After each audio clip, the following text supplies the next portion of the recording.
choose a 5-year term bond, a 6-year, whatever you feel like doing that. Do something new for yourself, and you can do this at whatever part of the country that you will be at. The markets open at exactly 8:15 a.m. and they close at exactly 3:15 p.m. Still East African time. Zabu, do something new for yourself. All right.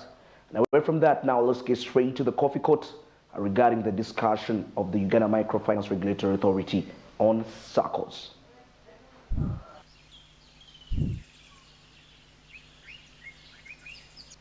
Well, it's a pleasure and thank you for joining us once again on the Coffee Court, where we ask the critical questions, but most importantly, questions that matter. And in the whole world, we join the entire world to celebrate the World Savings Day. What does this mean on the side of the Microfinance Regulatory Authority? I am privileged to speak to Edith Tusubira, who is the Executive Director of the Uganda Microfinance Regulatory Authority. Madam Tusubira, Edith, it's a pleasure. Thank you for sparing time to speak to us. Welcome, welcome, Fred. Nice to be here today. And for the viewers, I would like to simply say Happy Savings Day today. And also, before I can keep quiet, I want to say to encourage you to put savings together. Savings can help us. Savings save our situation in the hard days. Savings can help us during the difficult days and also the good days. In the good days, we save and invest and earn incomes. In the bad days, we save and get solutions to our problems. Right now, we are in the era where we have some Ebola. I know there are people who are not moving. If they had savings, savings would help them right now. So I'd like to encourage us to increasingly save. Okay. I don't want to assume that everybody knows your role and responsibility as Uganda Microfinance Regulatory Authority. What are these anyway? Thank you so much, Fred. Our mandate is to license, regulate, and supervise microfinance institutions and all money lenders in the country. Okay. What I mean by microfinance institutions, we have the subsector of SACCOs in the country. We regulate microfinance institutions that do not take deposits. So we call them non-deposit taking microfinance organizations. We also regulate self-help groups, call them VISLAs, and usually our people used to call some of them Nigina, if you want to call it. During those days, Nigina During those used to be olden very days, famous. I don't know what happened nowadays. Nigina. Now they are doing savings in different forms, but we also have a tiered system, which I'll explain shortly. But also we do regulate all money lenders. If you realize there has been some improvement, we used to have a lot of complaints about money lenders. These days, they are required to have a license and they are regulated by Uganda Microfinance Regulatory Authority. It is mandated to do their work through a law, the Law of Tier 4 Microfinance Institutions and Money Lenders Act 2016. So good enough you're talking about things like tires, which you people in some of these offices assume that everybody knows. There's Tier 1, Tier 2, Tier 3, Tier 4. What are these anyway? In 1999, thank you for the question. In 1999, Bank of Uganda realized that the growth of microfinance was really becoming a headache. There were so many things happening in the field, but yet them as that time, the only regulator who was existing, they couldn't manage. They couldn't regulate everybody. So they said, we are going to put a tiered system. You can call it a mitendera. So we have the Tier 1, which regulates big commercial banks like Stanbic Bank, like Centenary Bank, DFCU, and others. So many banks as you see them, they're all under Tier 1. There's what they call Tier 2. Okay. Tier 2 are basically financial institutions that take credit only. Usually you can think of Post Bank, you can think of Opportunity Bank and others. Okay. And then we also have Tier 3. Tier 3 comprises of institutions that upgraded from the, you remember microfinance has been growing since around that time. True. Some of them grew so big, and then it was important for them to be regulated, so they became Tier 3. Okay. An example I have is Finca. Finca, I have Ugaford. Okay. All those are microfinance institutions formerly, but now they are regulated by the Central Bank, Bank of Uganda. Okay. Now there's this very, very huge sector, Tier 4, which came into being again because of the transformation under the microfinance sector, where we had a lot of things happening, and so we grew our SACCOs, they are called savings and credit organizations, grew so big also. And in the process of growing, they started attracting a lot of deposits. When they attracted the money, it was important that there is someone who looks at them. Okay. Right now, we have the Uganda Microfinance Regulatory Authority to look at what is happening in those circles. What is happening in the MFIs that are fairly big? Like, for example, Platinum Credit. We also regulate Letshego. We regulate Bayport. We regulate. So all these fall under your docket. They fall under this docket. And they are so huge that we need to know what is taking place in that sector. And we are happy to inform you that we have made very serious inroads. Right now, Uganda Microfinance Regulatory Authority is regulating over 1,430 institutions. Across Uganda? Across Uganda. And we are still continuing. Right now, I can also quickly update that we have a system, an MIS system, which we are using to gather that information. We since discovered, actually FinScope discovered through our research, that so many Ugandans keep their money under Tier 4. Okay. They are refusing to take it to Tier 1, 2, and 3. And why do you think is propelling them to bring it to Tier 4, which is you as a regulator, not elsewhere? Because they thought that it is a space, some of them for the good reasons, others for not exactly very nice reasons. But those who went there for the good reasons is because they felt like savings mobilization is easier for them. Usually when they could tell us things like, when you walk to the bank, sometimes you hear a lot of English, and it becomes very complex. So there's no English to issues of here microfinance. Under the SACCO, you transact in your local language, and people understand. And when you go there, you speak your Chiganda, you're speaking to another one who is coming to you in Chiganda, or is speaking in Chinyankore, or is speaking in Lugbar, and you understand each other. So Madam Tusubira, we are celebrating the World Savers Day at a time. Maybe there are concerns. You've had some of, maybe the negative concerns that come to your desk. Have you? Because we are celebrating the World Savings Day, we want to put it in two contexts. What I want to say right now, the Ugandans who have been mobilizing their own savings out there, we want to tell them that Uganda Microfinance Regulatory Authority has put a system in place for them. Where you are in your district, you put together your resources, and you remain with the resources but report on them.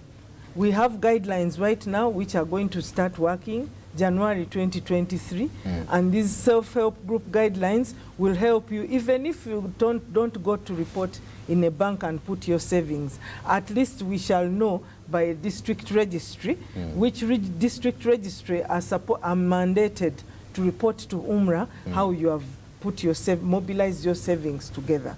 I want to very quickly reckon the fact that government is not looking to take anybody's money. It is not. We only are trying to protect those savers out there who once in a while, like I told you that for some good or bad, some people have bad intentions, so they've been going to take those resources.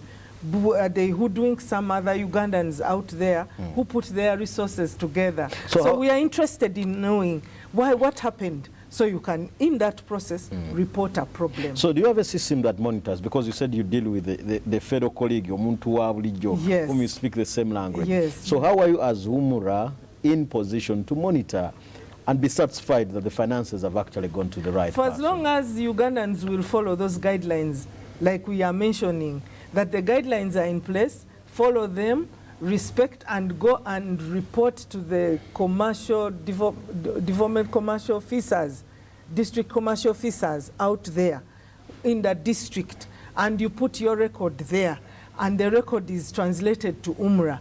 You know very well that is the process of how to be able to report on those resources. And once there is a problem, we shall start from there and be able to follow up what was happening. The world still continues to celebrate the World Savers Day. What are the major concerns you register at office? The major concerns we register as of the moment is that, for example, SACCOs.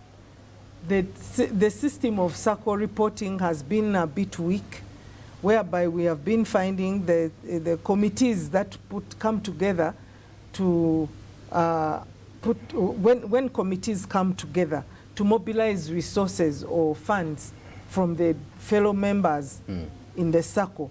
Sometimes we have had swindling happening there. So thefts have happened, and those ones have been challenging to us. So what we are trying to do is to ensure that we put a system in place to be able to understand what goes on beyond the SACCO system. Government will try to use the UMRA organization through our Tier 4 sector to understand what goes on in those SACCOs. And this is all in the plan of helping savings mobilization. Okay. I know in your preamble you talked about the culture of saving.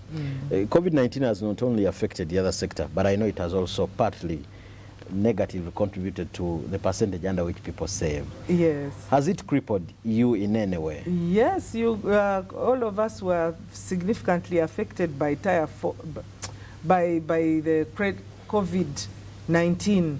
And as soon as we went through that, as soon as we got a semblance of peace when COVID was coming down, World Bank asked us to do a survey, which we did, and discovered that so many of these institutions were really affected. So many Ugandans could not, first of all, save. But microfinance has been working to put together resources at basic levels. So what really happened is that it became difficult to even take the savings. You remember transmission was by movement, so you could not exchange when you can't touch money. You remember in Italy they threw the money away. So it became very complex and it required digital platforms. So we quickly encouraged people in the system of microfinance to start using digital mechanisms. But now when we started using digital mechanisms, it also required that the regulator goes digital. So as we speak right now, Uganda Microfinance is going to regulate through a system. So licensing does not require you to come to the office, walking all the way from Arua so that you can come to Kampala for a license. You'll be sitting from 2023, you will be sitting, and rather 2024, you will be sitting and entering your information on a system, and you are able to, at the end of the day, get a license. This is to enable everybody to get on a license and everybody to be regulated, and at the end of the day, we shall have a properly regulated environment. If we reduce our informal sector to some form of organization, it will be to the benefit of all Ugandans, so that we are able to understand how much is this money that Ugandans can mobilize by themselves. And if they are able to mobilize for themselves, it means we shall be at some point to know that we have 100 trillion under Tier 4 sector. And if we have that one, why are we borrowing at very high interest rates? So do you have stimulus packages for good savers? For God's sake, anyway. I can only announce that the package we have, we are organizing for all those who are licensing with UMRA. But is that fair enough? Government is organizing what they call an invite project. Is that fair enough? Where that invite project, people will benefit. Is that fair enough, especially when the rate of savings is actually going high? I would think you would probably do more than that. Yes, we will. We will bring more, but what we are trying to now solve is the problem of liquidity in business. There's no reason why, if we have mobilized all that money under the Tier 4 sector, people will continue to borrow at very high rates. Right now, we have already seen it happening with Emyoga, with PDM. We shall continue mobilizing until we get people to organize their own fund. And if that fund is very well regulated, there is no reason why we will not benefit as Ugandans. I am told the wise person is one who does three things: who learns and relearns. Yes. What are those three critical things that you've learned, you need to learn, and you need to unlearn as we plan to wind up this discussion? I would quickly think that the critical things I can talk about is allow yourself to be vulnerable and learn to save. When you are saving, it's painful in the beginning, but when it starts to solve your problem, it gets to be very interesting. That is why I said save and invest. After you invest, you get some income. When you get some income, in the pool, we shall reduce our interest rates. So I can quickly say that I want to encourage Ugandans to embrace savings and grow their savings so that our economies can finally grow. Madam Idi, thank you for speaking to us. I know it's quite a bit hectic. Yes. But that is it for the Coffee Court. Today I've been speaking to the Executive Director of the Uganda Microfinance Regulatory Authority, Madam Edith Tusubira. And this is Smart 24 TV.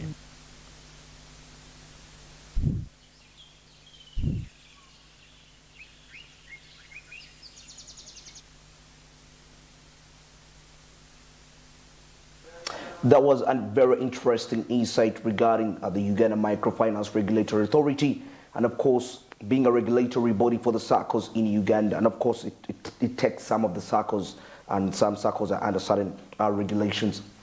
And during the discussion, there was some aspect that some SACCOs actually don't have the adequate leadership, and this is leading to quite so many cases of fraud. And that's why you hear so many times that majority of the people are robbed of their hard-earned money when they put it into those SACCOs. And I happen to review a report here as of January 2021, which says that about 312, it was an estimation that about 312 that saving and credit cooperative organizations, or what we know as SACCOs, that's in Uganda, they are victims of fraud. 312 are victims of fraud, and of course, and poor governance. That's a report by the Project for Financial Inclusion in Rural Areas, that is Profira, revealed that particular aspect. And also, this it's called Profira. It monitors the performance of different SACCOs that's within the country. And according to the report, 64 out of 453 registered SACCOs in Uganda have collapsed, while 312 are struggling due to fraud and poor governance, of course, being amongst the challenges right there. So it's very important as an individual, you're saving money in a saving scheme. Be sure, get to understand the leadership structure. Let everything be very authentic and formal. In that way, that's to avoid fraud, which is leading to so many losses of income. And of course, people get frustrated, and that kills the saving culture in Uganda. Yet, savings is one of the key aspects in an economy for growth and development of an individual. And SACCOs come as a way to encourage people to save, because saving as an individual might be a little bit challenging due to its various, of course, disadvantages and disruption and so many temptations that come when you receive money. So it's very important. So fraud in SACCOs is a very, very, very, very serious issue there, as we see 312 victims of fraud out of registered, which are 453 in Uganda. So take in and take note as an individual, and as a SACCO leader out there, make sure that you have everything that is needed to run that SACCO efficiently. All right, it's exactly 25 minutes. That's past the hour of 8 a.m. We're getting into a short commercial break, and coming up next is the topical discussion. Good morning.